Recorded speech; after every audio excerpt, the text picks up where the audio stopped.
আসসালামু আলাইকুম। এটা এটা হচ্ছে একটি ট্রান্সফরমার, যার input 250 volt, output output output 250 volt.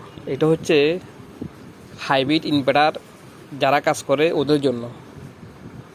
কারণ হাইব্রিড ইনভার্টার কাজ যারা করে ওদের 50 volt, 100 volt, 150 volt, 200 volt, 250 volt, 300 ভোল্টের প্রয়োজন লাগে। এখন যারা কাজ করে ওদের ওদের কাছে তো এরকম সোলার থাকে না, ওরা তো কীভাবে করা হবে। তাই এই কারণে এটা আমার অর্ডারই মাল। এটা আমাকে ফেনীতে একটা দোকানদার অর্ডার দিছে, বলছে দেখি আমার সেকেন্ডারি আউটপুটে 50 volt, 100 volt, 150 volt, 200 volt, 250 volt একটা ট্রান্সফরমার তৈরি করার জন্য।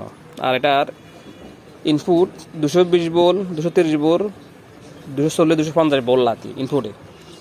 আর আউটপুটে হচ্ছে কি 50 volt, 100 volt, 150 volt, 200 volt, 250 volt. এটা হাইব্রিড ইনভার্টার যারা কাজ করেন তাদের জন্য এটা প্রয়োজন। আর যারা ট্রান্সফরমার তৈরি করতে পারেন তারা নিজেরা তৈরি করবেন। আর যারা তৈরি করতে পারেন না, যাদের লাগবে, তারা আমাকে যদি মেসেজ করেন তাহলে আমি আপনাদেরকে এরকম ট্রান্সফরমার তৈরি করে দেব ইনশাআল্লাহ।